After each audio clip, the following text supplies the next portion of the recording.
Welcome to The Explainer. Today, we are decoding the absolute ultimate hidden architecture of human existence. We're looking at the blueprint of us. Let's get right into it. I want you to take a quick look around you right now. Think about your morning commute, your kitchen, your neighborhood.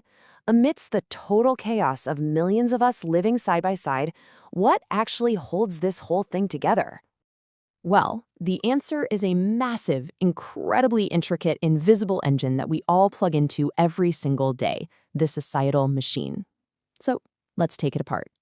Okay, to see how it works, we're going to unpack the 10 fundamentals of society by looking at 5 core phases of our blueprint. We've got the raw materials, our shared operating system, order over chaos, the engine of progress, and finally, the sum of our parts. Starting with phase 1, the raw materials. You see, according to sociologists, a society isn't just a random crowd of people. Like an isolated individual stuck on a deserted island doesn't make a society, right? The absolute magic ingredient here is interaction.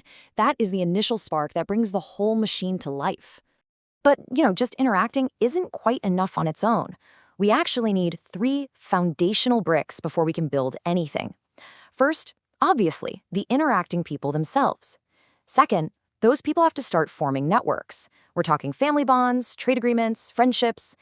And third, to cement it all together, we need a shared identity, a real sense of belonging, whether that's rooted in a common history or just sharing the same national borders. These are literally the physical and relational bricks of our blueprint. Which brings us to phase 2, our shared operating system. So, if people are the hardware, culture is the software. And it's way more than just, art or music. It is our total common way of life. It covers the languages we speak, our deepest beliefs, our core values, our everyday customs, and all of our collective knowledge. Without this shared programming, every single interaction would be like trying to read a completely incompatible file format. It just wouldn't compute at all. But just like any operating system, it needs to be transmitted and it needs updates. That's exactly where communication comes in. Language and other ways we communicate are the vital mechanisms here. They're what allow us to actively share ideas, coordinate our actions today, and, crucially, pass all that cultural knowledge down to future generations tomorrow. It's basically the Wi-Fi connecting all of our individual minds. Moving on to phase 3, order over chaos. Now, we need rules, right? Norms are essentially the expected ways of behaving in a society. Sure, respecting major laws is a massive part of this, but it's also about the tiny, everyday things. Think about politely waiting in a queue for your morning coffee. There is no grand constitutional law forcing you to stand in a neat line, but you do it anyway. Why? Because norms maintain order and predictability. If everyone just bum-rushed the counter all at once, it would be absolute chaos.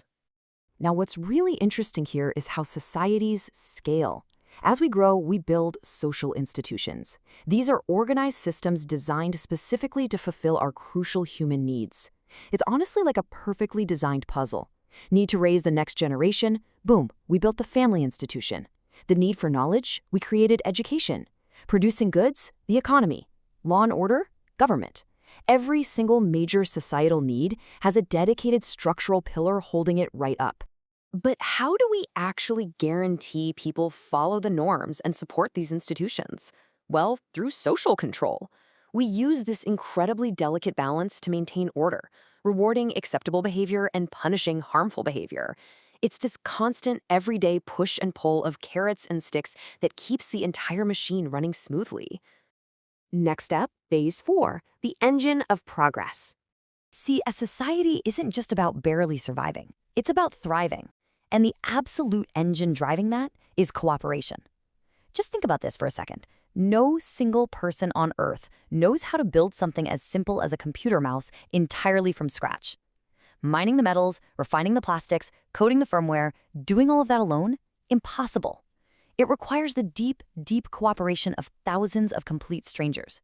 That collective effort is the true bedrock of human advancement. And that cooperation takes a highly efficient form, which we call the division of labor. By separating tasks out, farmers growing the food, teachers educating the kids, doctors treating the sick, engineers building the roads, we achieve this amazing hyper-specialization. You don't have to grow your own wheat, perform your own surgery, and pave your own driveway. You just master your one part, and the societal machine takes care of all the rest. Which leads us to our final phase, the sum of our parts. When we pull back and look at the fully completed blueprint, the source material summarizes it so beautifully. It says a society is built on people, relationships, culture, rules, institutions, cooperation, communication, and a shared sense of belonging, which together enable organized human life. It just perfectly encapsulates every single gear, wire, and raw material we have just unpacked. But here is the thing. Blueprints require maintenance, and machines, well, they can break down.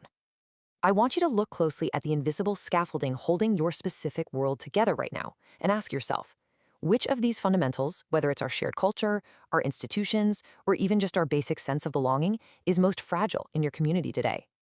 What actually needs fixing in your part of the machine? Think about that for a bit. Thanks so much for learning with me today, and I'll catch you in the next explainer.